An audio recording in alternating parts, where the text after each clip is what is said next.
Assalamualaikum warahmatullahi taala wabarakatuh. My name is Shah Reza bin Abdul Razak, and today me and my group are going to present regarding on the topic Islam's correlation to suicide bombing. So my group members are consist of Muhammad Danial bin Muhammad Fauzi, Muhammad Safiyullah bin Mustapah, Nurul Binti Nahal, Muhammad bin Ahmad Faiz, and me myself Shah Reza bin Abdul Razak. Today I'm going to talk regarding on the definition. So what is exactly suicide bombing? Suicide bombing is a suicide attack where the attackers accept their own death as a direct result of the method. It is used to harm, damage, or destroy a target. Most of suicide attacks occurs in the form of suicide bombing. Next up are the articles that are in correlation with the events of suicide bombing. The first article, which we pick it from the history page, it stated that terrorists attacked London transit system at rush hour. The second article is we pick it from Al Jazeera. Happens in Afghanistan. 34 people killed in two suicide bombings.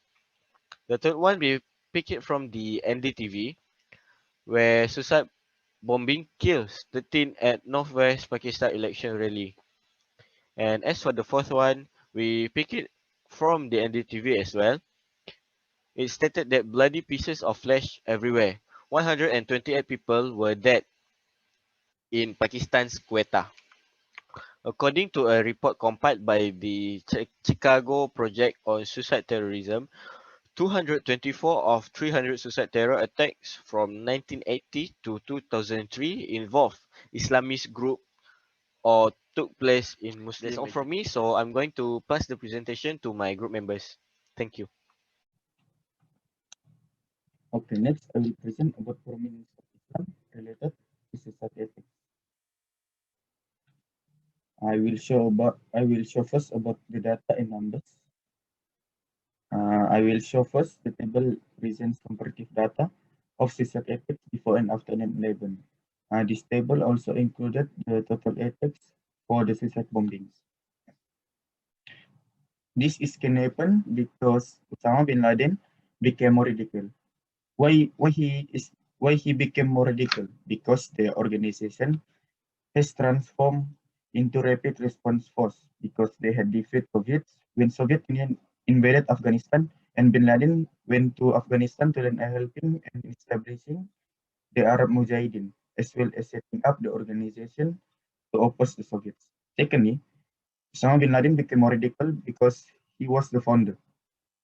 Since he was the founder, he also became a leader for their group in 1988 until his assassination by US forces on May 1, 2011. Next, Osama bin Laden used many of the keywords for the name of jihad. Firstly, Osama bin Laden used Islamic scripture. He used Islamic scripture to urge violent action against US military and people until his demands were met, arguing the scholar throughout Islamic history anonymously agreed that jihad was an individual duty if the enemy destroyed the Islamic country. Secondly, he also arguing the ulama, which is clearly the concept of jihad practiced by Osama bin Laden, contrary to the teaching of Islam, where he had innocent people and thus will have nothing to do with war. While Rasulullah SAW jihad started from da'wah without violence, migrated to peaceful territory and accepted the Prophet's da'wah. When realizing an Islamic society that aims to uphold the power of Allah on earth. That's all from me. I will pass to my team members. Assalamualaikum, my name is Faiz and I will present about where is it is. First of all, about the wrongdoing. Blowing oneself up is similar to killing oneself and thus falls into general prohibition mentioned in a hadith. In in other words, the suicide bomber will continue to repeat the action which led to his death over and over for eternity. The fatwas afloat in that they are based on a false analogy. The action is also forbidden because it goes against one of the five objectives of the Sharia, which is the protection of life. Even it is stated in this surah, where jihad is jihad in the way of Allah and not an ordinary war. A war that is allowed is a war to uphold monotheism on earth. Although Islam allows war, Islam has laid down some conditions of war. In war, there is a law of war which is not to punish people who fight with us. Next is about the right doing. Women participation in the military operation carried out in Palestine, in addition to a lot of sacrilegious acts perpetrated by the Jews against sanctuary, is one of the most praised acts of worship. A military operation is carried out by a person who sacrifices himself, deeming his lifeless value, then striving in the cause of Allah, in the cause of restoring the land and preserving the dignity.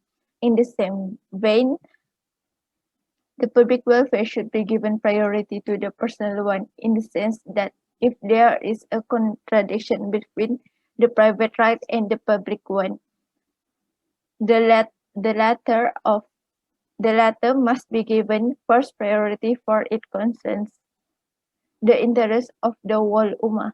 So we conclude that one who kills himself because of his strong faith and out of love for Allah and Prophet Muhammad sallallahu alaihi wasallam and in the interest of the religion is praiseworthy. Alright, now we'll be moving to the potential cause of Islam's correlation to suicide bombings. There are three main correlating causes in discussing the potential cause of this act. The first one is the position of jihad, followed by its representation, and lastly war itself.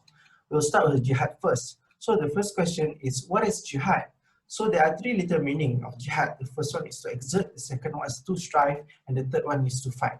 Move on to the division of jihad. There are two types. The first one is the greater jihad, which is also referred as internal jihad or struggle, and the second one is lesser jihad, which is also referred to external jihad or struggle. So what is it? What is its correlation? The problem arises in the part of lesser jihad, where the ideology of jihad bisaif or jihad by the sword is taken out of context, leading to its common use by terrorism groups to justify the action of terror. Second is the abuse of the term and ideology of Islamic terrorism have also fueled the growth of Islamic terrorism. Second is its representation. So the first question is, what is Islam representation? Firstly, we must see the media's representation of Islam. One of the major misconceptions is that Islam is all the same, as it is frequently correlated to Islamic terrorism all around the world. Other than that, the media usually mixed up political fights with religious ones. This flows from the Quran, and this one is also used by political and radical terrorists to justify their gross actions. Some Muslim scholars have viewed that the verse has no actual correlation to physical struggle at all. And the result could be seen where it leads to misrepresentation, where Muslims all around the world are being represented by negative press caused by a small group of terrorists. Other than that, this also leads to rampant Islamophobia. Moving on to the last main core of the cause is war. So what have war got to do with the cause? So to understand it, we must know what triggers war. One of it is greed, followed by the differences, which also trigger a never-ending conflict. And lastly, Muslims that have gone astray by ignoring this Islam core value of peace and tolerance also triggers inhumane and unnecessary wars. So the result of this action are endless and unnecessary bloodshed, as you can see here. And that's all from me about the cause. Right, my name is Mohammad. With that, I will present the last part of this slide. What are the impacts? Firstly, the spread of Islamophobia increases. Due to frequent suicide bombings by the radical Islamic groups, 74 groups are reported to contribute into Islamophobia in the US. The core group supported the ideology by accessing a massive fund of cash around $206 million in order to push their anti-Muslim rhetoric beyond their formerly fringe following. These are the examples of organizations and activities. For example, Jihad Watch, the Clarion Project, and so on. These are their activities. Second, Islam is looked down upon from other nations. 7 nations misunderstood the real definition of jihad. Countries such as Poland, Greece, and Italy would be an example for starting an anti-Islam rally. Because of their actions, Muslims are treated with discrimination in the public. For example, school-age children themselves. The impact towards Muslims. Firstly, it affects their mental and physical health, marked with offensive nicknames, and lastly, facing with learning difficulties. An example would be Jacob Lionel El-Shalkawi, who was a victim of bullying and was marked with offensive nicknames such as terrorist and bomberman, which in case caused him to actually face with learning difficulties, and lastly committed suicide. Based on the surah above, Muslims must assist those who are needed, as Allah stated in Surah Al-Ma'idah, verse 5-2, shown in this slide. According to the source here, the most unfavorable percentage rate of Muslims to the chart in this chart is the country of Slovakia, around 77%, while the most favorable percentage rate is UK, United Kingdom, around 78%.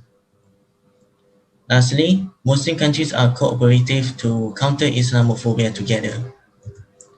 Following a series of suicide attacks planned by radical Islamic groups, Muslim countries must spread awareness of Islam. Due to rampant misconception beliefs by Islamophobia networks, therefore, to educate these anti-Muslim protesters, 3 Muslim countries will form the English television channel, which would be spearheaded by the information departments of Malaysia, Turkey, and Pakistan. The idea was proposed by the former Second Prime Minister of Malaysia, Tun Dr. Mahathir Mohammad, as the purpose was to explain what Islam is, whether Islam is a religion of terror or not, and lastly, erase the perception that Muslims are terrorists. Based on this slide above, you can see that 3 leaders are meeting all together from Malaysia, Pakistan, and Turkey to cooperate and initiate a Muslim renaissance by combining into one Muslim community. Thank you for watching this presentation.